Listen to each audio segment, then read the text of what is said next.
자, 우리 서로 반갑게 인사하십니다. 반갑습니다. 같이 은혜 받읍시다. 반갑습니다. 제목을 한번 같이 해보시겠습니다. 역경을 이긴 믿음.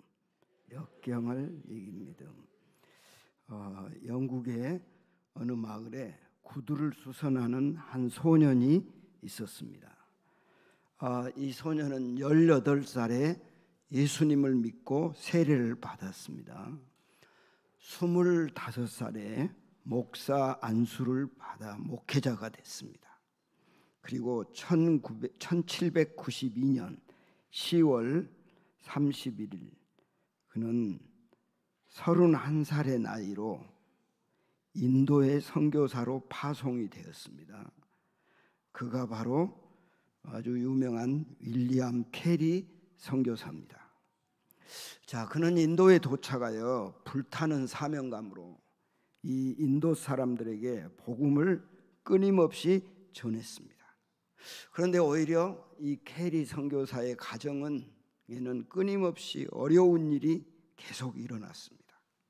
인도에 도착한 지 딱 5달이 됐을 때 그 눈망울이 초롱초롱한 아들이 그만 병이 들어 죽고 맙니다. 아들을 잃었습니다.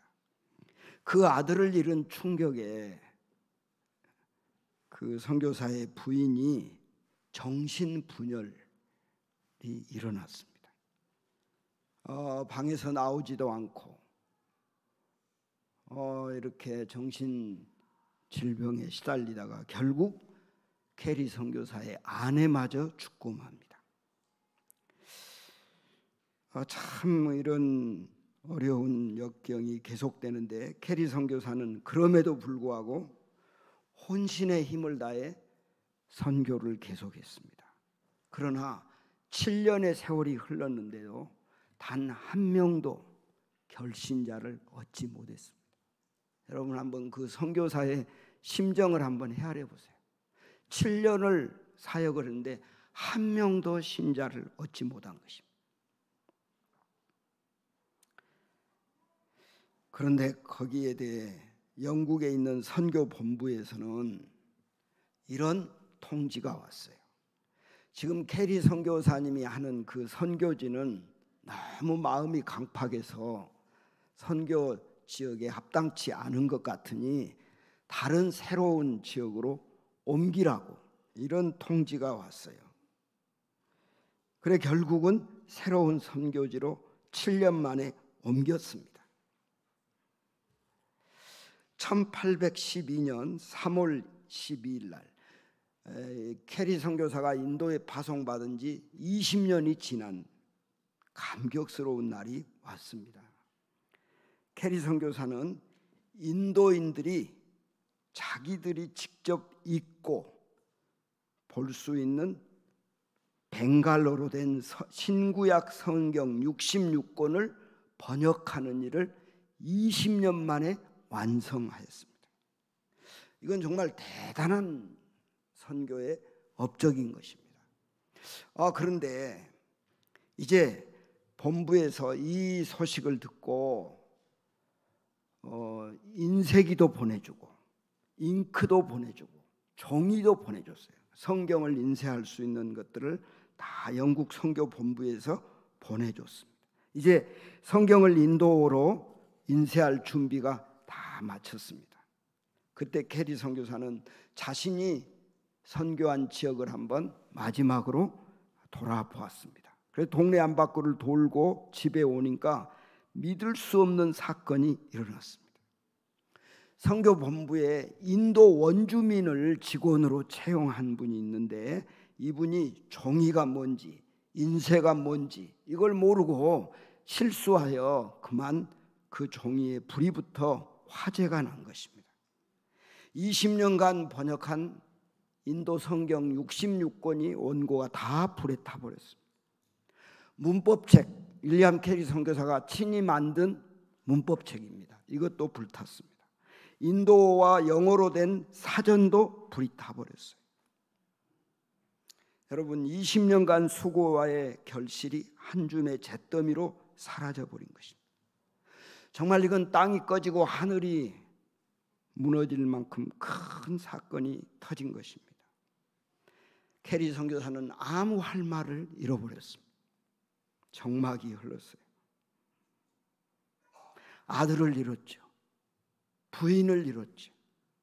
20년의 피땀 흘린 인도 성경 출판되려는 순간 한 줌의 잿더미로 다 타버렸습니다. 얼마나 큰 역경과 어려움을 캐리 선교사는 이거 실화입니다. 실제로 이렇게 만난 거예요. 그때 윌리엄 캐리 선교사가 뚜벅뚜벅 그 잿더미를 향해 걸어 나왔어요. 그리고 그 잿더미 위에 무릎을 꿇고 하나님께 이런 기도를 드리기 시작했습니다. 오 주님, 주님은 저의 20년의 수고를 거두어 가셨습니다. 여기 한 줌의 재만 남아 있습니다. 저는 지금 너무 마음이 힘들고 고통스럽습니다. 20년간의 수고와 기땀을 다 거두어 가셨지만 그러나 우리 주님은 저에게 다시 시작할 수 있는 믿음만은 가져가지 않으셨음을 감사합니다. 여러분, 바로 이것이 역경을 이기는 믿음인 것이에요. 다른 것 다 불타버리고 가져갔지만, 아내도 자식도 잃었지만 이 속에서 다시 시작할 수 있는 믿음을 가져가지 않으셨음을 감사합니다. 그리고 주변에 둘러선 동료 선교사님들에게 이렇게 권면을 했습니다. 하나님께서 이 역경을 통해 반드시 합력하여 선을 이루어 주실 것을 믿습니다. 뿐만 아니라 여러분, 이 어려운 상황을 지금 눈으로 보고 계시는데 이 현실에서 우리는 한 줌의 잿더미만 보지 말고 잠잠히 살아계신 하나님을 바라봅시다. 이 모든 일을 다 지켜본 동료 선교사님 한 분이 이런 고백을 했어요. 윌리엄 캐리 선교사님이 당한 처지, 그리고 그분의 기도와 권면은 정말 저를 잠잠케 했고 하나님만 바라보게 하며 하나님의 뜻을 기쁨으로 받아들일 수 있는 힘을 얻게 했습니다. 여러분, 저는 이 대목을 읽을 때마다 참 마음의 감동 그리고 새로운 믿음의 용기를 얻게 됩니다. 그럼 결과가 어떻게 됐을까요? 윌리엄 캐리 선교사는 하나님 뭔만을 안 가져가셨다겠죠? 믿음, 다시 시작할 수 있는 믿음. 그래서 다시 번역을 시작했어요. 다시 문법책을 만들었어요. 다시 인도어와 벵갈어와 영어로 된 사전을 만들었어요. 두 번째로 번역하여 출판한 인도 벵갈어의 성경을 지금도 인도인들은 보고 있습니다. 지금 인도인들이 보고 있는 성경은 바로 윌리엄 캐리 선교사님이 두 번째로 번역한 이 성경을 읽고 많은 분들이 예수를 믿고 있고 하나님을 섬기고 있습니다. 성도 여러분, 우리는 우리 속담에 이런 말이 있습니다. 땅 짚고 뭐 하는 거예요? 헤엄치기. 그러니까 모든 조건이 다 갖추어졌으면 누구나 다 일을 할 수 있다는 것이죠. 그러나 하나님의 역사는 이렇게 모든 조건이 갖추어질 때도 있지만, 그러나 역경을 딛고 일어선 믿음의 사람들을 통해 하나님의 역사는 이루어져 왔다는 것이에요. 성도 여러분, 오늘 저와 여러분의 삶에는 어떤 어려움이 가로막고 있습니까? 우리가 믿음의 여정에서 가만히 되돌아보시면 그 어려움들이 도리어 내 신앙과 내 인생의 전환점이 될 수 있다는 사실을 우리는 또한 발견할 수 있습니다. 영국의 위대한 그리스도인이고 문학자고 옥스퍼드 대학의 교수였던 C.S. 루이스, 이분이 아주 귀한 말을 했어요. 이 세상은 온갖 고통으로 가득 차 있습니다. 세상 어디를 가나. 그러나 또한 고통만 많은 게 아니고 그 고통을 믿음으로 극복한 사람들로도 가득 차 있습니다. 성도 여러분, 오늘 여기 모이신 우리 열린교회 교우님들의 가정, 또 개인 사정들을 들여다볼 때 저는 다른 교회 가서 이렇게 설교를, 오늘 오후에도 이제 어느 교회 가서 설교를 하게 되는데 우리 열린교회 자랑이 너무 많이 알려져 있더라고요. 그 중에서도 우리 교회 걱정이 제일 없는 두 가정이 있습니다. 최한민 장로님 가정과 누구죠? 이성식 장로님의 가정은 걱정거리가 없는 것 같습니다. 근데 실제로 없으실까요? 아니옵니다. 아니요. 우리가 알지 못하는 무거운 짐이 있고 다 어려운 짐들이 있는 것이죠. 여러분, 제가 이번에 라오스를 갔어요. 라오스 선교 영상을 갑자기 지금 다 만들어 못 봤는데요. 라오스나 목포나 노도광풍은 어디나 불고 있는 것이에요. 풍랑이 어디나 치고 있는 것이에요.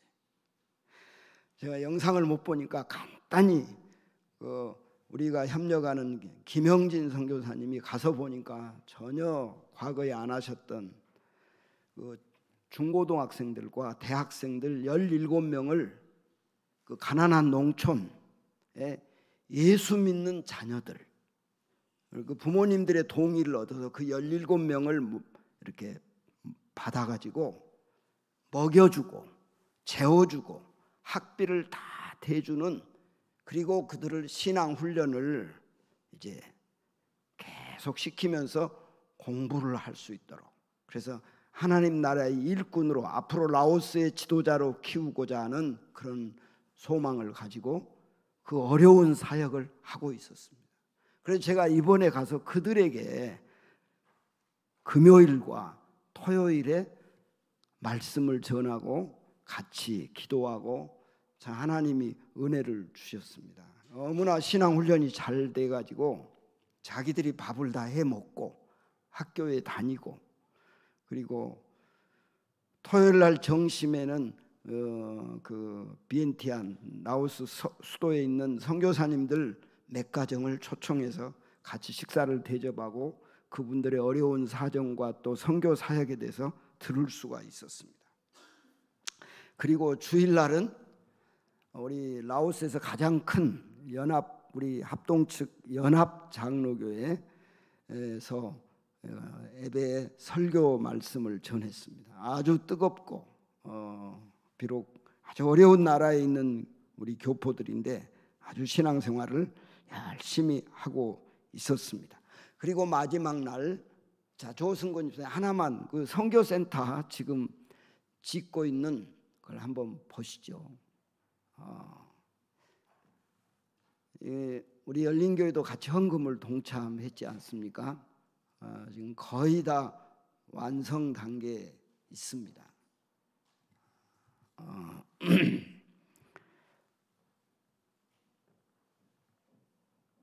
잘 안 되는 모양입니다. 예, 저기 보이시죠? 저 건물이 지금 선교센터인데 그 수도에서 멀리 떨어진 산 중에 있어요. 저렇게 한 이유는 라오스가 공산주의 나라고 또 불교 나라고 굉장히 가난한 나라입니다. 그러니까 저기서 마음껏 목회자들을 모셔놓고 신학 훈련과 또 각종 선교를 하기 위해서 밖으로 들리지 않도록 하기 위해서 이렇게 낯선 곳에 이 센터를 지금 짓고 있습니다. 예, 자, 결국은 라오스나 우리 한국이나 다 이 어려움과 고난은 어디 가나 만날 수 있는 현실입니다. 그런데 오늘 본문에 보시면 느헤미야도 자기가 페르시아 왕궁에 있으면 아무런 걱정 없이 살 수 있는 그런 고위 관직임에도 불구하고 이 느헤미야는 그 예루살렘의 황폐한 소식을 듣고 기도하며 금식하며 하나님께 부르짖기를 시작했어요. 근데 하나님께서 그 기도를 들으시고 지금 그 예루살렘에 무너진 성벽, 자, 이 점을 기억해야 돼요. 성전은, 예루살렘에 무너진 성전은, 자, 여러분 다 배우셨죠? 누구를 통해서, 어느 지도자를 통해서 건축을 하셨나요? 하나님이 스자인데 스룹바벨을 통해서 이 예루살렘 성전은 1차 귀환 때 완성을 했어요. 그 다음에 2차로 바벨론 포로에서 돌아올 때 에스라가 지도자가 되어 그 돌아온 이스라엘 백성들에게 하나님의 율법을 잘 가르치고 신앙의 부흥이 일어났습니다. 그러나 3차로 마지막에 느헤미야를 중심으로 마지막 예루살렘으로 돌아왔는데 이들을 통해서는 황폐된 뭘 짓게 됐다고요? 성벽을 짓는 것이에요. 예루살렘의 성벽. 자, 이 성벽을 짓는 일은 하나님의 일이고 또 우리 하나님이 이 역사를 이루시도록 이렇게 도우시는데, 자, 첫째, 이 하나님의 선한 일을 하는데도 느헤미야는 어려운 역경을 만나게 됩니다. 그것이 바로 원수들의 회방 앞에 직면하게 됩니다. 우리 한번 10절 말씀 같이 한번 읽어보실까요? 10절, 이름들이 계속 나오니까 그렇습니다. 시작.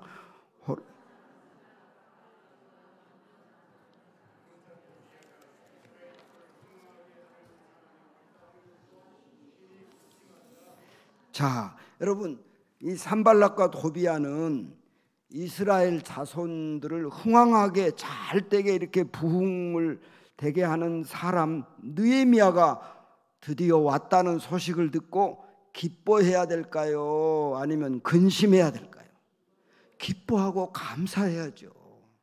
열린 교회를 부흥케 하는 일을 하는 이런 계기가 마련됐을 때 우리는 기뻐하고 감사하고 같이 힘을 모아야죠. 그런데 안타깝게도 이 도비아와 산발랏은 근심을 하기 시작했어요. 근데 근심만 한 게 아니고 19절 제가 읽어보겠어요. 호른 사람 산발락과 종이었던 암몬 사람 도비아와 아라비아 사람 게셈이 이 말을 듣고, 이 말은 바로 이 성벽을 건축하자 하는 이 말을 듣고 우리를 업신여, 여기 우리는 느헤미야와 그 건축하겠다는 하나님 백성들을 업신여기고 또 우리를 비웃어 이르되 너희가 하는 일이 무엇이냐? 너희가 왕을 배반하고자 하느냐 하기로. 자, 4장으로 넘어가겠어요. 조금 넘겨보시면 4장 1절에 보시면 산발랏이 우리가 성을 건축한다 함을 듣고 크게 뭐 했나요? 분노를 했어요. 기뻐하고 감격해야 되는데 오히려 분노하고 유다 사람들을 뭐 하고 있죠? 그들도 비웃고 있어요. 자기 형제들과 사마리아 군대 앞에서 일러 말하되 이 미약한 유다 사람들이 하는 일이 무엇인가? 스스로 견고하게 하려는가? 제사를 드리려는가? 하루의 일을 마치려는가? 불탄 돌을 흙무더기에 다시 일으키려는가 하고 암몬 사람 도비아는 곁에 있다가 이르되 그들이 건축하는 돌 성벽은 누가 올라가도요? 여우가 올라가도 무너질 것이다. 이렇게 비웃고 협박하고 비난하고 조롱하고 있는 것이. 여러분, 근데 이런 일을 끝까지 그렇게 합니다. 교우 여러분, 우리가 믿음으로 살고 또 하나님의 선한 일을 위해 헌신하시고 수고하실 때 산발락과 도비아와 같은 교회의 걸림돌이 되지 않기를 축원합니다. 이런 분들 정말 조심해야 됩니다. 그들이 느헤미야를 중심으로 이스라엘 백성들이 다 뭉쳐가지고 이 선한 일을 하려고 할 때 다 가로막고 있는 거예요. 비난하는 거예요. 조롱하는 거예요. 협박하는 거예요. 성도 여러분, 하나님의 일을 할 때도 이런 역경과 난관에 부딪힐 수 있다는 것을 여기서 발견하게 됩니다.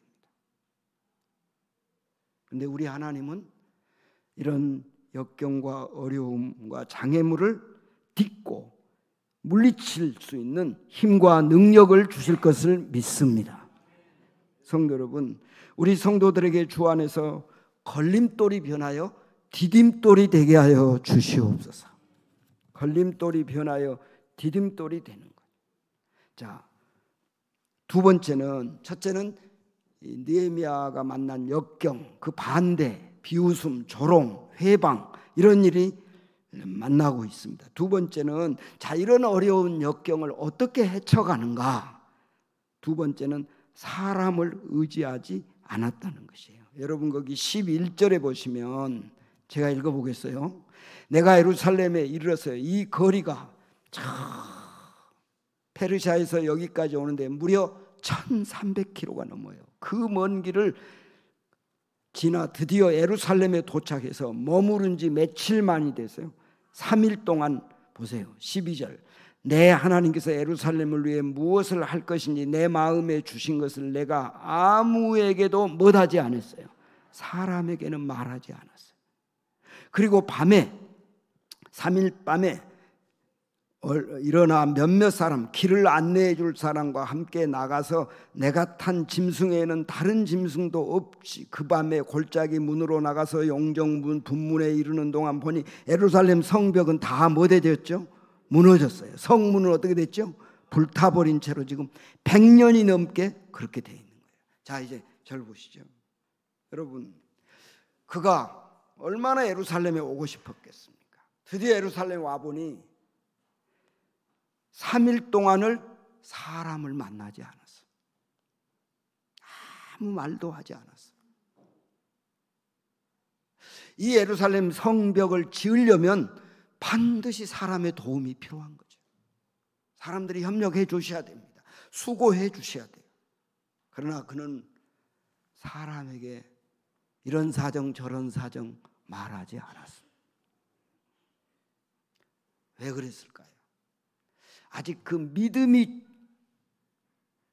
아직 그런 사정을 모르거나 이미 산발락과 도비아는 이렇게 방해하고 회방하고 부정적인 말들을 하고 다니는 거예요.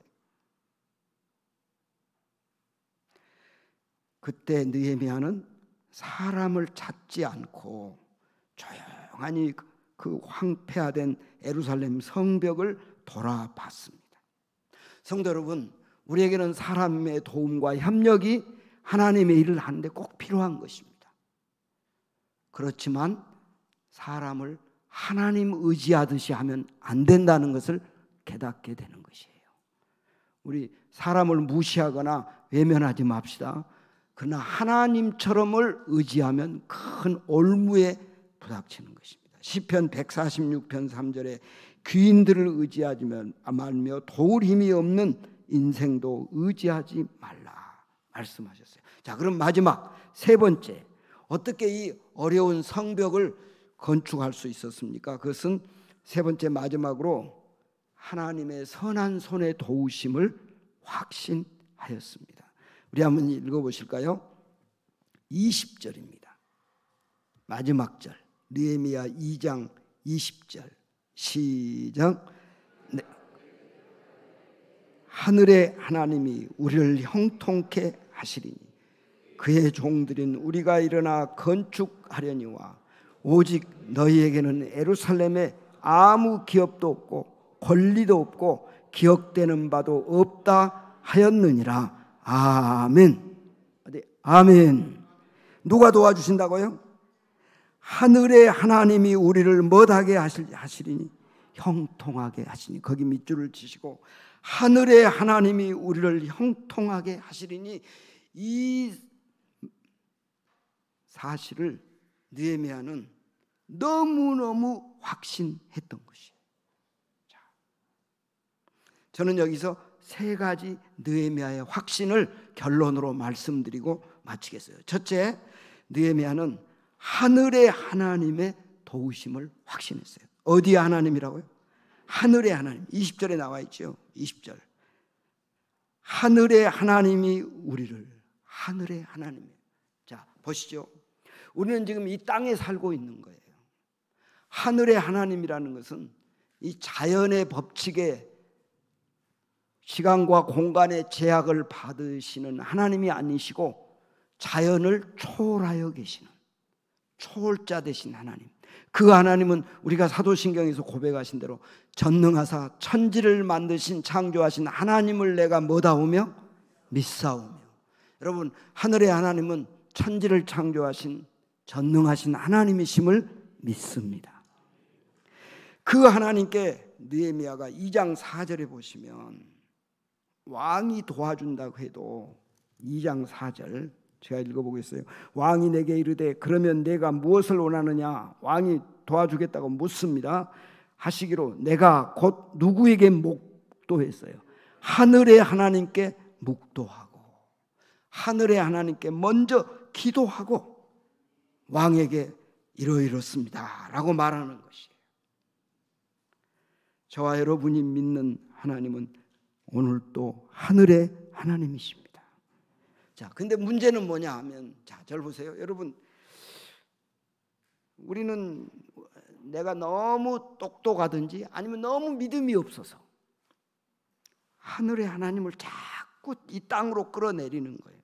그래서 하늘의 하나님을 인간화시킵니다. 인간화. 그래서 우리가 이런 착각을 해요. 내게 힘들면 누구에게도 힘들다는 거예요. 하나님에게도 힘들다고 생각하는 거예요. 내게 1억이 크면 하나님에게도 1억이 크다고 생각하는 거예요. 그렇지 않습니다. 하나님은 10,000원이나 1억이나 아무 문제가 되지 않죠. 여러분, 내게 힘들어도 하나님에게는 전혀 힘들지 않습니다. 왜요? 그분은 하늘의 하나님이세요. 전능의 하나님이세요.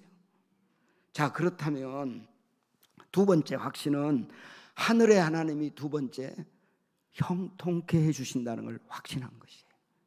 뭐 되게 해주신다고요?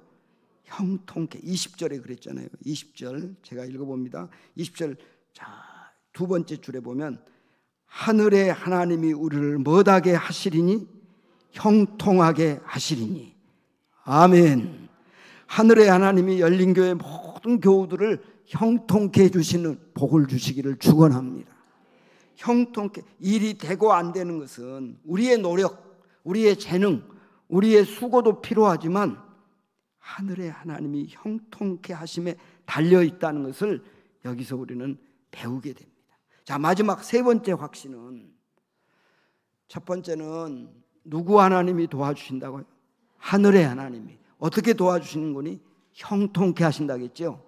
근데 하늘의 하나님이 형통케 하시는 사람은 누구인 거니? 그 하나님을 내 하나님으로 믿는 자. 내 하나님으로 믿는 자. 여러분 보세요. 2장 8절. 자, 거기 한번 같이 읽어봅시다. 2장 8절. 조금 읽기가 어려운 이름이 많이 나오는데요. 같이 한 8절 시작.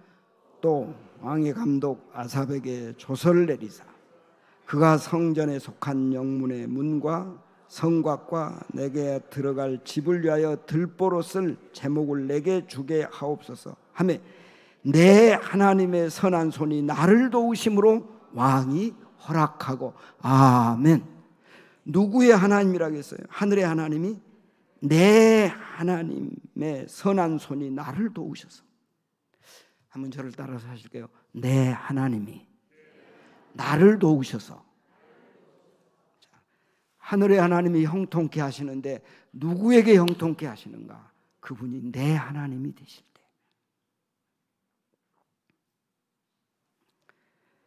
우리는 다윗이 가장 많이 고백한 게 하나님은 나의 산성이요, 나의 피난처요, 나의 힘이요, 나의 구원의 뿌리요, 나의 도움이시라. 여러분, 다윗의 하나님이 그리스도 안에서 내 하나님이심을 믿습니다. 바울사도 마찬가지예요. 나의 하나님이 그리스도 안에서 그 풍성한 가운데, 영광 가운데 풍성하게 내 피로를 채워주시리니. 나의 하나님. 성도 여러분, 예수님은 그 하나님, 나의 하나님이 되실 수 있도록 주님은 십자가 위에서 물과 피를 다 쏟으셔 저와 여러분의 모든 죄를 단번에 속죄의 피를 흘려주셨습니다. 그리고 부활하여 예수님을 믿는 자를 죄사함을 주시고 의롭다함을 얻게 하셨습니다. 그리하여 이제는 나의 주 나의 하나님으로 믿어지시는 이 믿음이 있으시다면 아멘 합시다. 여러분에게 하나님이, 하늘의 하나님이 나로 형통케 하사 하나님의 선한 일이 잘 이루어질 것을 믿습니다. 제가 한 가지 실화만 말씀드리고 마치겠어요. 금세기의 최고의 지휘자 중에 한 분을 음악계에서는 토스카니라고 평가를 합니다. 이 토스카니는 원래 지휘자가 아니었어요. 이분은 첼로를 연주하는 오케스트라의 단원이었어요. 첼로. 그러니까 지휘를 해본 적이 없어요. 그런데 아주 유명한 오케스트라의 그 연주가 이제 있는 날 지휘자가 안 오시는 거예요. 알고 봤더니 이 몸에 병이 발견돼 가지고 갑자기 입원을 하게 된 것입니다. 지휘자가 없는 채로 많은 지금 청중들이 모아져 있는데 어떻게 연주를 하겠습니까? 그러니까 음악 단장이 이렇게 단원들에게 물었어요. 혹시 우리 단원 가운데 오늘 연주할 이 악보를 다 애운 분이 있습니까? 두 번째, 이 곡을 완전히 소화하신 분이 있습니까? 그분에게 오늘 모험적으로 지휘를 맡기겠습니다. 물어보니까 누가 손을 들었을까요? 이 토스카니가 손을 들었어요. 이분은 왜 곡을 애웠는 거냐? 뭐 그것만 애운 게 아니고 항상 곡을 애워서 연주하는 거예요. 그런 눈이 너무 시력이 근시가 너무 심해서 악보가 안 보여요. 잘 안 보여요. 그러니까 뭐 할 수밖에 없었죠? 애울 수밖에 없었어요. 평소에 늘 악보를 애우다 보니까 그 곡이 다 소화가 되는 거예요. 이해가 된 거예요. 그래서 이분은 아무도 안 드니까 자기가 손을 들었어요. 그럼 오늘은 우리 토스카니 님께서 우리 지휘를 좀 죄송하지만 해주시죠. 얼마나 이게 힘든 일인지 여러분. 근데 이분이 지휘를 했는데 결과가 그 상임 지휘자보다 더 놀랍게 지휘를 잘하신 거예요. 그래서 이분을 부지휘자로 임명을 했어요. 토스카니는 나중에 세계 최고의 지휘자로 평판을 받고 지금까지 알려져 있어요. 자, 만일에 그에게 왜 어떤 어려움이 있었죠? 시력이 안 좋은 역경을 그는 믿음으로 계속 복을 애우고 이해하고 그 수고가 결국 그를 훌륭한 지휘자로 만들었습니다. 성도 여러분, 저는 말씀을 마치겠어요. 우리에게 살아가면서 많은 걸림돌과 장애물을 누구나, 목사인 저를 포함하여 누구나 만날 수 있어요. 건강의 어려움, 인간관계의 고통, 기대가 무너지는 것, 사업과 물질의 고통, 말할 수 없는 마음의 상처와 아픔들, 또 교회 봉사하면 하실수록 기쁜 일도 있지만 아까 우리 찬양했잖아요. 우리 성가 찬양하시면서 가슴 아픈 일도 많고 기쁜 일도 많은 게 우리의 삶이잖아요. 그런데 이때 우리는 하나님의 선한 손에 도우심을 받을 때 꼭 필요한 것, 첫째는 우리는 어려움에 인내할 힘을 주시옵소서. 어려울 때 인내해야 됩니다. 그때 그냥 판을 깨는 일로 내 혈기와 내 감정으로 일을 처리하면 100% 하나님의 의를 이룰 수가 없다는 걸 제가 뼈저리게 느낀 사람이에요. 그래서 인내는 성령의 열매입니다. 두 번째는 반드시 하나님께 이 어려움을 호소해야 됩니다. 하나님 도와주세요. 하나님 형통케 해주세요. 하나님 긍휼히 여겨 주시옵소서. 하나님의 도우심을 호소하시면 하늘의 하나님이 그 선한 손의 도우심이 우리 교우들에게 오늘도 형통케 하신 복으로 임할 것을 믿습니다. 기도하겠습니다.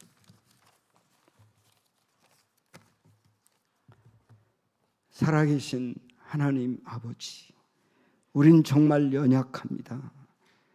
믿음을 주셨지만 이 땅에는 우리 힘만으로는 헤쳐갈 수 없는 많은 풍랑과 노도강풍을 만나게 됩니다.